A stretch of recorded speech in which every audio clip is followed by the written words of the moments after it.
suis ravie de vous accueillir cet après-midi pour cette table ronde avant le film. C'est un petit peu vous rendre captive et captif de ce propos. Il nous a semblé important cette année de mettre l'accent sur un cinéma qu'on ne connaît pas bien, qui n'est pas forcément facile à voir. Et la table ronde s'intitule « Nouvelles de Chine ». Nouvelles de Chine, ça veut dire qu'on va prendre un certain nombre de nouvelles, qu'on va découvrir le cinéma des jeunes générations, puisque vous avez pour certaines ici eu l'habitude de voir des réalisatrices chinoises jusque dans les années 90-2000. Puis il y a eu un moment d'arrêt, et bien voilà, on reprend le chemin de la Chine avec un certain nombre de nos invités. Donc je suis ravie.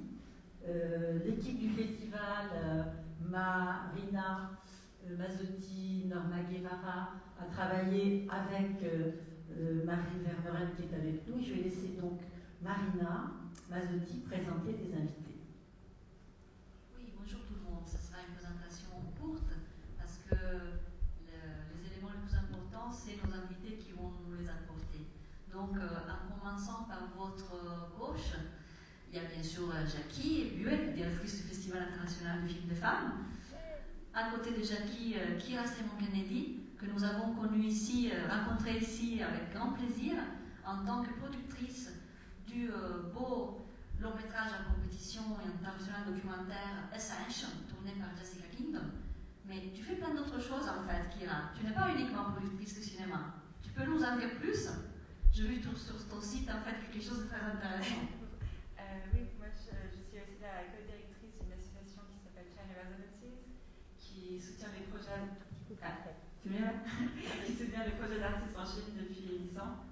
Et donc on travaille avec un réseau de centres artistiques dans 10 pays en Chine et on aide à faire des échanges et on aide aussi les artistes chinois à l'étranger. Merci beaucoup. À côté de Kira, il y a Queen Ali. Very welcome at our festival, Queen. Thanks a lot for coming. Réalisatrice du long métrage en compétition internationale de fiction Bipolar, que vous pourrez voir ce soir à 21h. Donc c'est la dernière séance dans la grande salle, que nous avons sélectionné avec beaucoup d'émotion, tout comme le documentaire de Jessica Kingdom. Donc découvrez ce film dans notre programmation. Queen a accepté notre invitation. Elle est accompagnée par Catherly, le monteur du film, qui est ici parmi nous. Queen a étudié la production cinématographique, la communication en Angleterre, et puis la réalisation à la Film Academy de Beijing. Donc elle pourra peut-être nous parler de ça un peu plus tard. À côté de Queen a, Bérénice Raymond, qui est, elle, chercheuse associée, docteur en études chinoises à l'Institut d'études transtextuelles et transculturelles de l'Université de Lyon, donc Lyon 3, Jean Moulin. Bienvenue Bérénice. Nous, on s'était connus à Bruxelles, et pas par hasard, à Bruxelles, au festival Elle Tourne, donc un festival consacré aux œuvres des réalisatrices, dirigé par Marie Vermeuren, qui est ici à ma gauche, donc qui est directrice artistique du festival Elle Tourne, et passionnée depuis plusieurs années par le cinéma chinois. Tu t'es rendue en Chine plusieurs fois et tu as rencontré plein de réalisatrices de plusieurs générations, pas uniquement dans les milieux artistiques, mais même dans les milieux militants LGBTQI. Donc on va les entendre parler. Ce n'est pas des invités ordinaires, on va dire.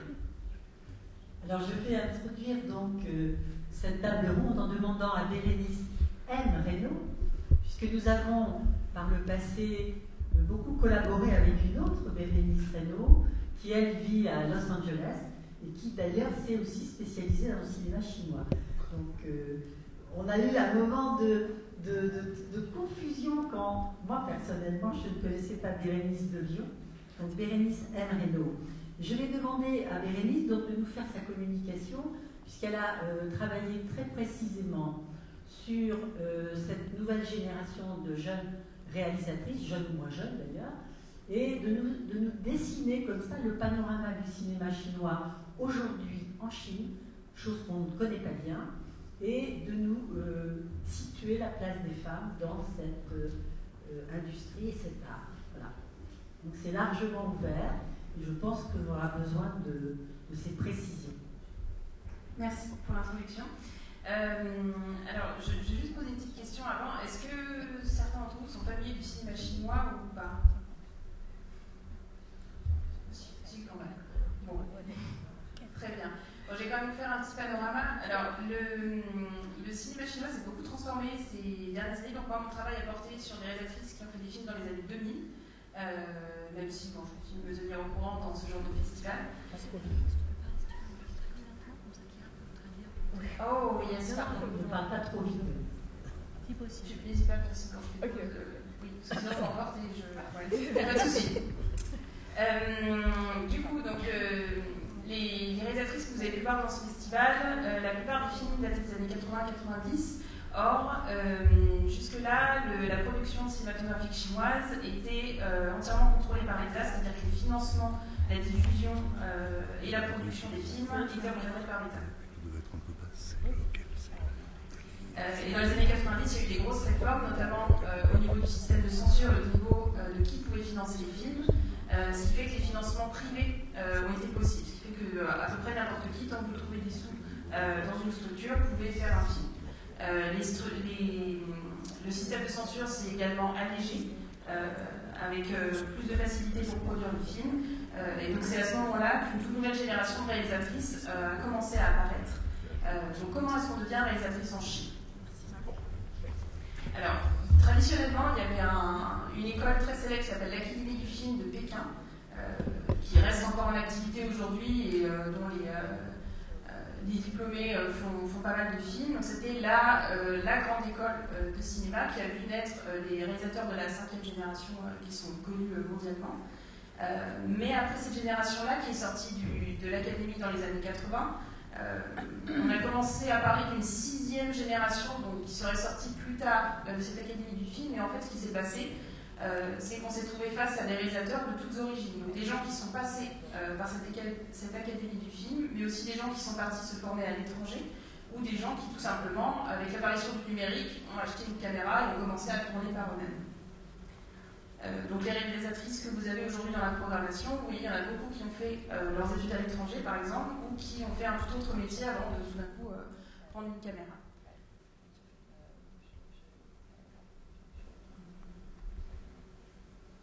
Donc autant avant on parlait beaucoup de génération de réalisateurs, autant maintenant c'est beaucoup plus flou, sachant d'autant plus que la production du cinéma est, sans polariser de façon trop binaire, on va dire qu'il y a une production officielle, donc approuvée par la censure du ministère de la Culture en Chine, et une production plus indépendante qui est également approuvée par la censure, mais qui tourne principalement à l'étranger, parce que les réseaux de cinéma art et essai en Chine ne sont pas très nombreux.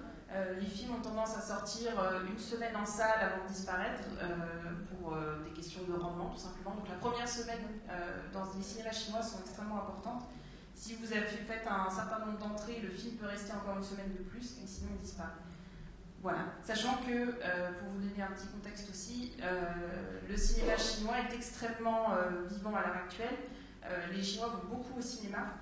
La fréquentation des salles est très importante au point que les blockbusters américains que nous voyons dans nos salles comptent en grande partie sur ce public pour rentabiliser leur production. Ça, il faut l'avoir à l'esprit. Mais au milieu de ça, les films indépendants n'ont pas forcément le même rendement et donc ont tendance à disparaître un peu vite dans les salles ou alors sont diffusés dans des festivals. D'où l'importance aussi de festivals comme celui-ci. Et donc en France, ce qu'on remarque souvent, c'est qu'on va voir des films plutôt indépendants et pas forcément ce qui va passer dans les grandes salles en Chine, donc ce qu'on pourrait appeler le cinéma mainstream. Voilà.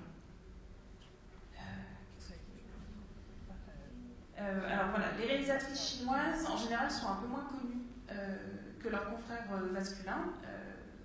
Alors j'aimerais ne pas avoir à vous dire ça, mais en fait c'est aussi en grande partie parce que ce sont des femmes, donc les œuvres des hommes sont quand même grandement valorisées dans toutes nos sociétés. Ensuite, il y a des questions aussi de financement. Il faut trouver des financements pour faire ces films. On accorde en général moins de budget aux réalisatrices, ça c'est mondial malheureusement, qu'aux réalisateurs. Il y a des questions de censure. La censure en Chine est exercée, donc il y a des règles officielles qui sont édictées par le ministère de la Culture, mais qui tendent à être un peu floues. ce qui fait qu'il y a certaines choses, bon, pour dire les choses un peu rigolotes, par exemple, on ne peut pas tuer un panda à l'écran en Chine. Ça, à la limite, c'est rigolo, mais il y a aussi des choses plus graves où tout ce qui est représentation de la sexualité va être fortement censuré, mais ça dépend des fois. Il y a des enjeux d'argent, de relations qui font que des fois ça passe pas. Donc c'est très complexe. Donc en général, les réalisateurs et les réalisatrices tentent le coup, font passer leurs films, et des fois on leur demande des coupes, des fois ça passe. Ce qui se passe aussi, c'est qu'on a beaucoup de réalisatrices qui commencent, qui font 1, 2 films, mais qui finalement ne continuent pas. Toujours pour des questions de financement, de censure, la vie aussi. Commun à beaucoup de pays aussi. Ouais, voilà. Ce qui fait que c'est un peu difficile de les suivre longuement dans leur carrière. Voilà. Mais du coup, je réitère à nouveau l'importance de ce genre de festival où on peut voir beaucoup leurs films. Voilà. Car même en France, pourtant, on est plutôt bien desservis en matière de cinéma chinois. Les films de réalisatrices, ça reste encore un peu compliqué à voir. Voilà. N'hésite pas à me demander si tu veux en savoir plus, sinon je laisse volontiers la parole à mes camarades. Merci beaucoup. Voilà déjà une première partie de contribution sur ce panorama du cinéma en Chine et la place des réalisatrices. Après, peut-être qu'on reviendra sur quelques noms importants, peut-être incontournables, parce que les noms nous permettent comme ça de fixer dans la mémoire la place des réalisatrices. Alors, nous avons la chance d'avoir avec nous Queen Ali, réalisatrice de Pipola. Peut-être qu'on pourrait commencer par lui demander, première question, comment elle a démarré le cinéma, est-ce qu'elle a fait une école, la fameuse école dont parlait Bérénice, ou si elle a, comme l'a dit Bérénice, fait aussi une formation à l'étranger, puis une formation en Chine, voilà, avant de commencer son premier long métrage.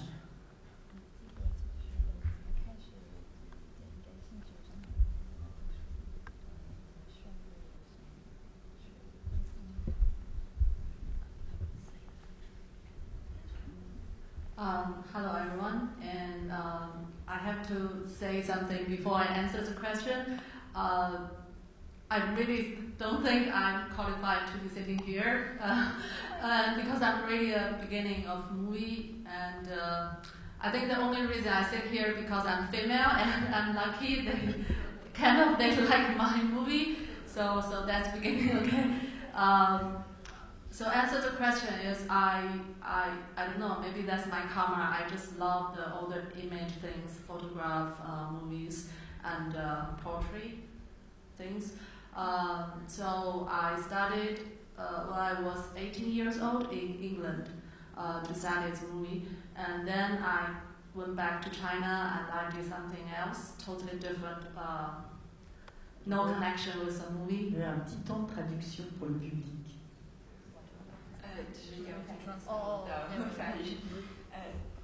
Oui, donc elle a commencé. D'abord, elle voulait dire qu'elle est assez surprise d'être là parce qu'elle est au tout début de sa carrière et qu'elle est très contente que vous avez aimé son film et d'être une femme et d'être invitée ici. Et elle a commencé à 18 ans. Elle a été toujours très intéressée par les images, mais aussi la poésie et le cinéma. Et elle a commencé à étudier en Angleterre. Et puis elle est rentrée en Chine et puis elle a fait autre chose. And then after 7 years, I studied again in Beijing Film Academic School. And then after I graduated, I started to shoot short movies and TV commercial, and that's the first feature movie. Yeah. Et après 7 ans, elle a décidé de retourner faire des études de cinéma à l'Académie centrale de cinéma à Pékin. Et après ses études, elle a commencé à faire des courts-métrages, elle en a fait 4. Elle a aussi fait des publicités, et ça, c'est son premier long-métrage. Alors, Marina, tu prends le relais pour la suite. Vous posez une autre question à Quina. Est-ce que vous auriez remarqué une différence dans la façon d'aborder le cinéma, en fait, entre le moment où vous avez étudié en Angleterre et le moment où vous avez étudié en Chine, en fait? Vraiment la perspective de le regard sur le cinéma. Voilà.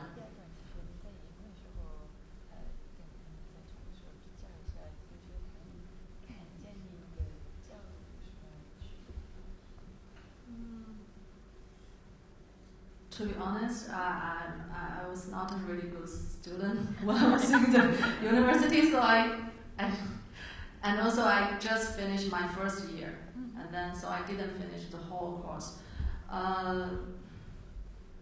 Big difference. Elle a dit qu'elle n'était pas très forte en cours et qu'en Angleterre, elle a que suivi la première année de ses études avant d'entrer, donc elle va réfléchir un peu à la différence à la question. Okay, I think I don't know the difference between. I don't know the difference for others. For myself, from my point of view, that time I got attracted by how they shoot the movie, how the image looks, how beautiful, how you know. But now maybe because I'm getting older, I pay more attention about what the movie is talking about. What's the aim? What's the theme about the movie? And also the atmosphere.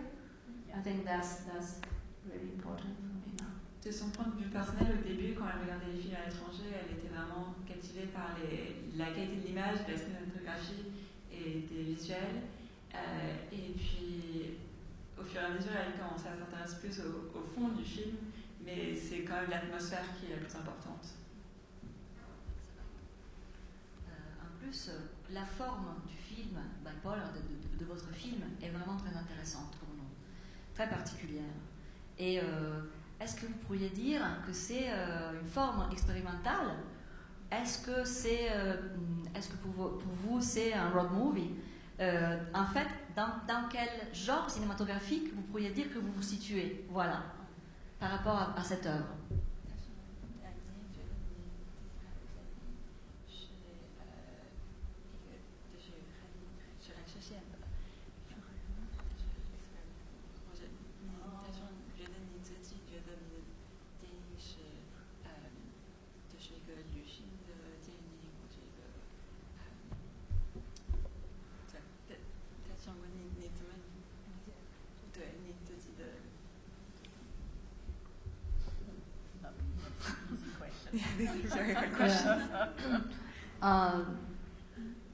I think before I made the movie, I didn't really think much. I think I only think about it after I finish all this, and even after when people ask me this question, and then I started to think. En commençant, elle ne pensait pas du tout en termes de genre, elle a juste fait son film, et c'est après, quand on lui pose des questions, qu'elle commence à y réfléchir. Et c'est dans ces conversations qu'elle commence à considérer le film, mais elle n'est pas partie dans le but de faire un film. And this movie have two names. One is in English, Bipolar. Another actually in Chinese, 只是一次偶然的旅行. I don't know if there anyone Chinese here. That means just a random trip. So I think those two names you can understand from two sides about the movie. One is like an internal name, Bipolar, and outside like the external name. Yeah. It's like just a random trip. So I think that's maybe that's the answer. Le film a en fait deux titres. Le film a deux titres. En anglais, il s'appelle Bipolar, et le titre en chinois se traduit à peu près comme c'est un voyage un peu au hasard. En anglais, il utilise le mot random, mais le terme chinois peut-être inattendu, imprévisible. Voilà, on vous invite vraiment à venir découvrir ce voyage inattendu et imprévisible ce soir à 21h. Donc venez découvrir le film de Quina. Alors avant de passer la parole à Marie Verbrem, j'aurais bien une dernière petite question, enfin pas une dernière, mais une autre question à poser à Queen Ali. Est-ce que dans votre film, il y a une part autobiographique? Parce que souvent, dans les premiers films de réalisatrices, il y a une part autobiographique.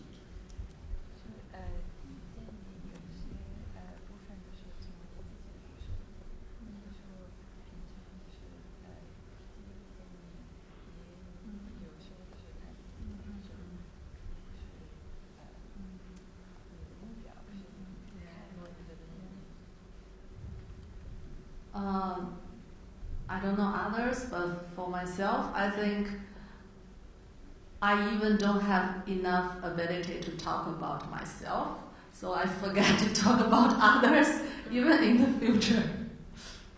If I have more movies. Elle dit qu'elle n'a pas le réflexe de s'auto-analyser comme ça, et donc c'était pas quelque chose qu'elle a fait délibérément, consciemment, et qu'elle n'est pas sûre pour les autres réalisatrices, mais que voilà, elle fait ça vraiment instinctivement. And also I really think more you understand yourself, you understand more about others. Et le plus on se comprend soi-même, le plus on comprendra aussi les autres. Because I think our own boss is our mind.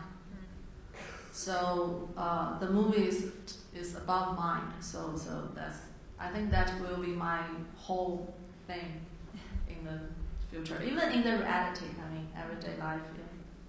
Il y a aussi que c'est vraiment la psychologie qui est un peu notre passion, qui contrôle nos actions, sans forcément qu'on s'en rende compte, et elle pense que la plupart de ces films seront sur le rapport à la conscience et à la psychologie, sur nos actions. Alors Marie. Oui, mais c'est parce que je voudrais continuer et dire, effectivement, ce n'est pas dans la narration qu'il y a l'autobiographie, c'est la perspective.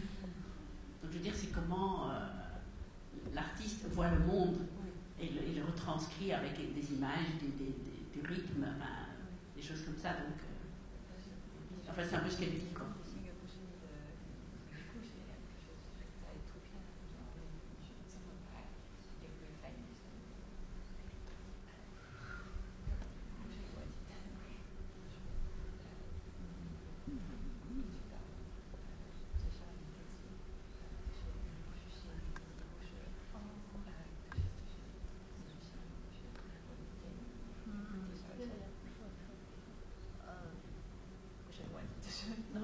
Oh, is it non-passion? Oh.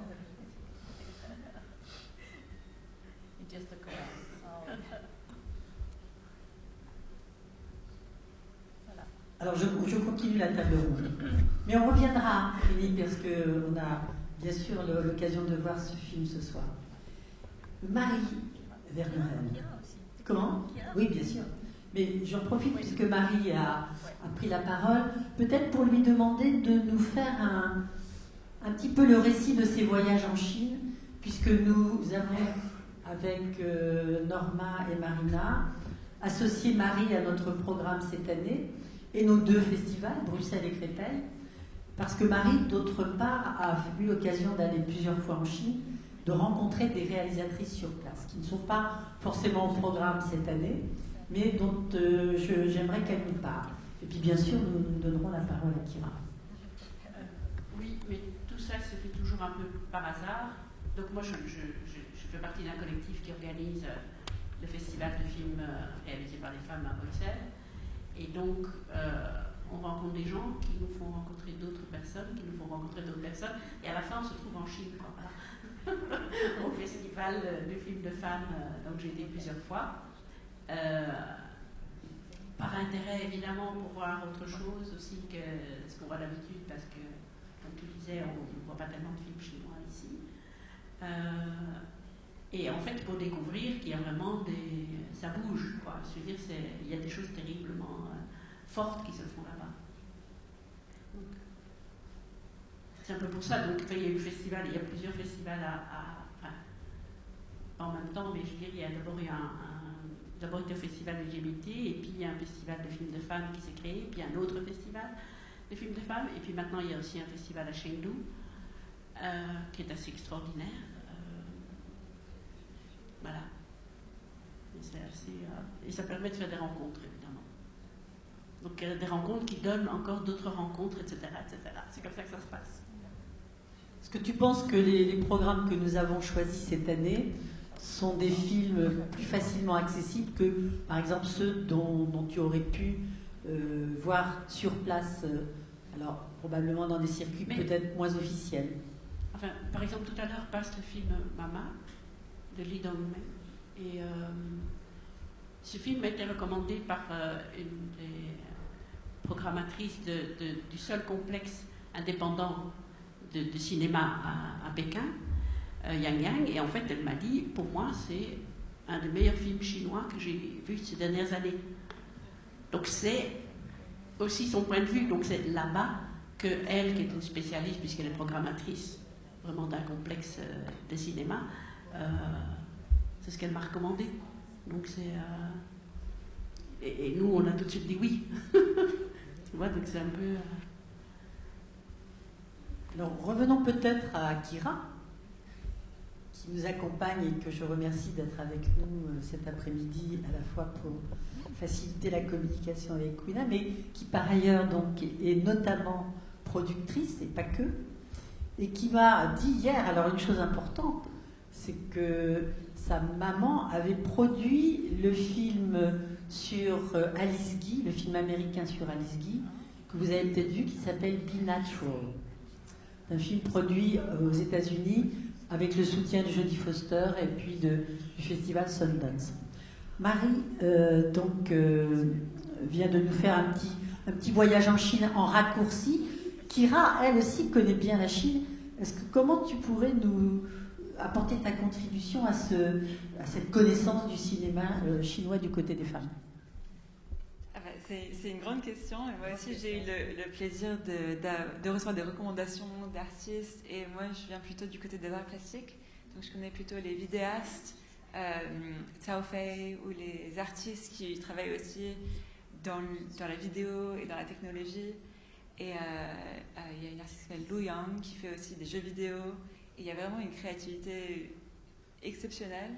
Et je pense qu'une des choses qui a beaucoup changé en Chine dans notre génération, c'était qu'on n'était pas obligé d'aller dans l'école centrale, mais il y a eu aussi une adaptation de nouvelles technologies qui est un peu plus aisée là-bas, je pense, vu que c'était un peu tout en même temps, les caméras, les ordinateurs, l'Internet, c'est tout arrivé à la même génération, et donc les gens sont très...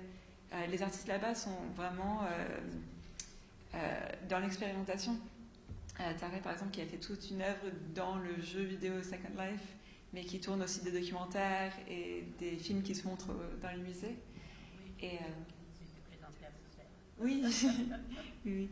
Et non, c'est vraiment dur de décrire un pays aussi immense et toute la création de toutes les femmes artistes là-bas. Mais pareil, j'ai vraiment la chance et l'honneur de découvrir des centaines de nouvelles créatrices tous les ans. Parce que nous, toutes nos bourses se font par appel à candidature. Et donc, on reçoit des appels à projets. Et donc là, je suis en train d'aussi produire le film d'une jeune réalisatrice qui s'appelle Jia Yang, qui vient de la partie sud du Chine, qui est à la frontière avec le Vietnam, qui d'ailleurs tourne un documentaire sur sa famille qui élève des vers de terre. Ouais. Et c'est un film environnemental, mais elle a vraiment une vision comme j'en ai jamais vu dans le monde. Et ouais, il y a vraiment toute une génération là-bas qui est super. Alors, il y a quelques années, on avait invité une réalisatrice qui vit en Angleterre qui s'appelle Xiaolu Guo. Je ne sais pas si vous la connaissez. Oui. C'est une réalisatrice chinoise qu'on a invitée plusieurs fois, qui est assez brillante. Bon, actuellement, elle est à New York on s'appelle le Grand Musée de New York, ça y est, j'ai oublié le nom. Et au MoMA, voilà. Et elle présente une œuvre avec Trinh Minh-ha, qui est aussi une réalisatrice qu'on a bien connue à Créteil, d'origine vietnamienne, et qui vit aux États-Unis. Donc il y a aussi en Europe un certain nombre de grandes réalisatrices chinoises. Alors elle est peut-être un tout petit peu plus âgée que Kira et que Kwina, mais vraiment elle fait partie aussi pour nous de la génération qui nous a apporté un vent nouveau du côté de la Chine. Voilà.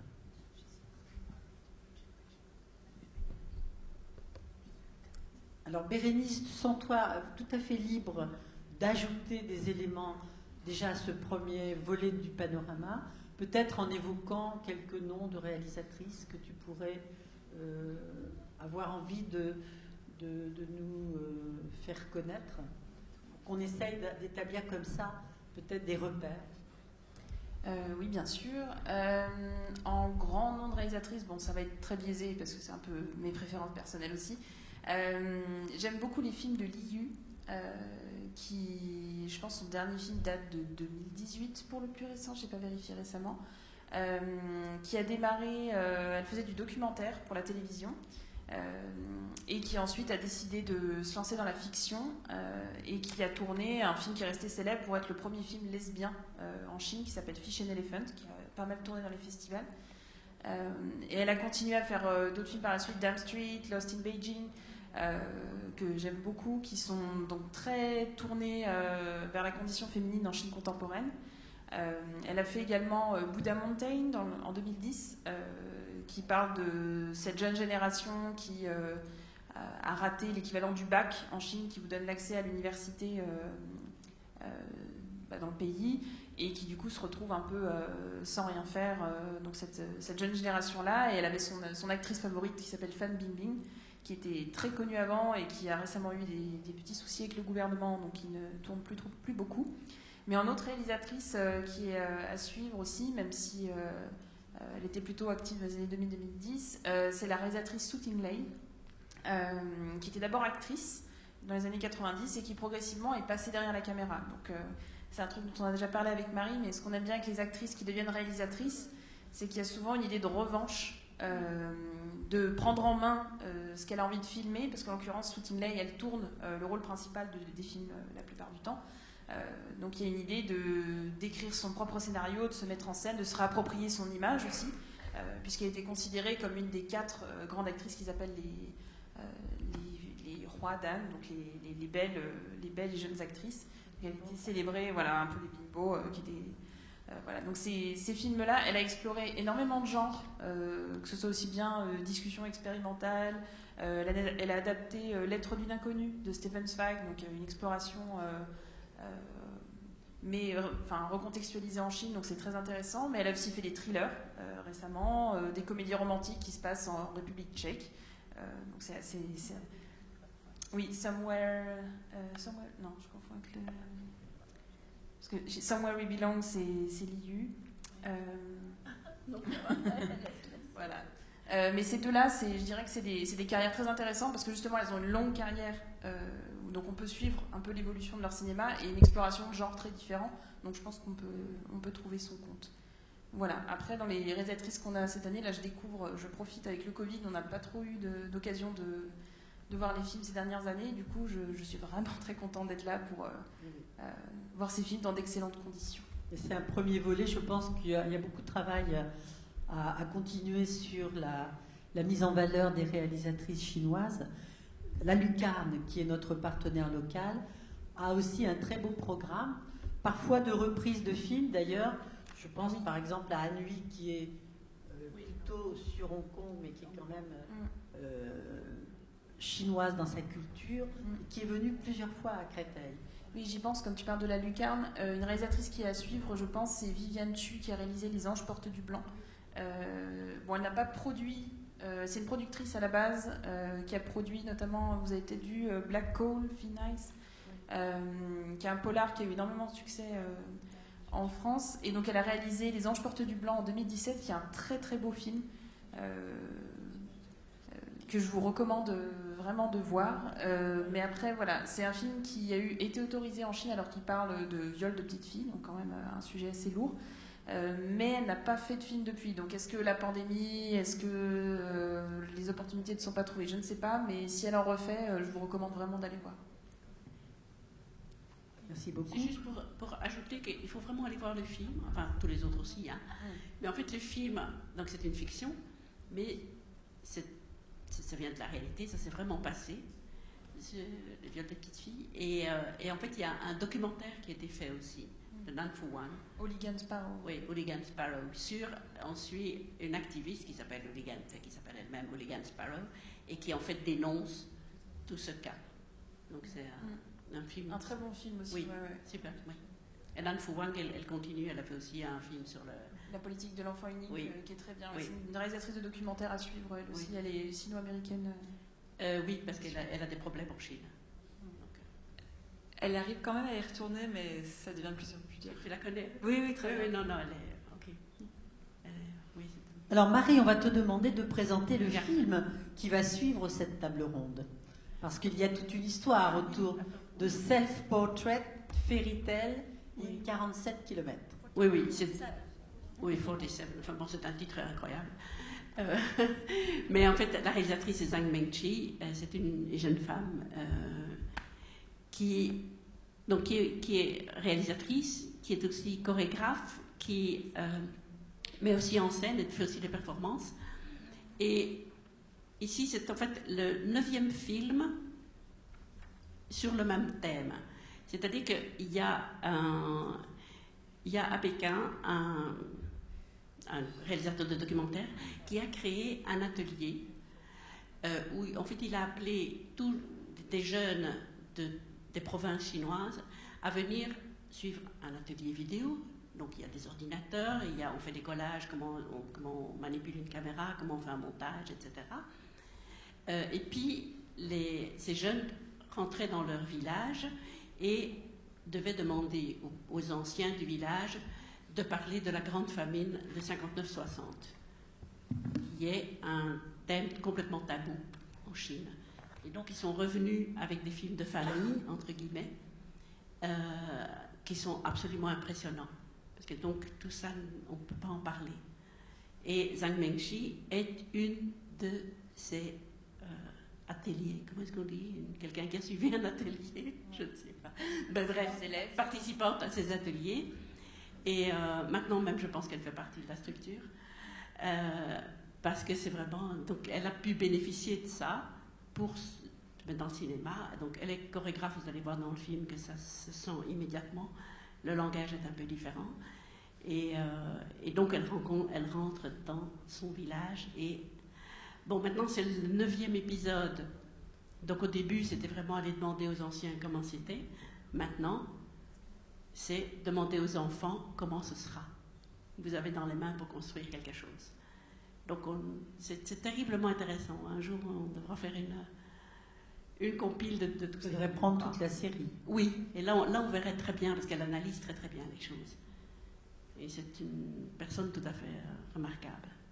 Alors justement, comme le film est un peu long, on va devoir peut-être céder la place au cinéma. Ouais. Mais vous avez de la chance de le voir, vraiment. En vous remerciant de votre attention. Oui. Si vous voulez rajouter éventuellement quelque chose, Bérénice ou Quina, mais on va passer à la projection du film. Allez voir les films chinois, quoi. J'allais dire, un truc que j'aime bien dire à mes étudiants, soyez curieux. Oui, soyez curieux.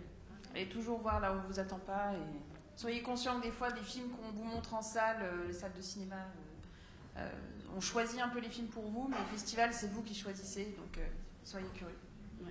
C'est une bonne formule. Voilà. Merci beaucoup.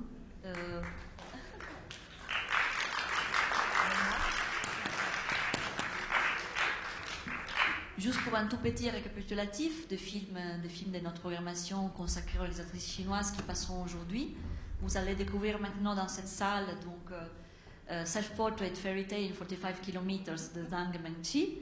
Et ensuite, on aura des premiers films long métrage, des premiers films de réalisatrices. Donc, dans cette même salle, à 20h30, Mama de Li Dongmei.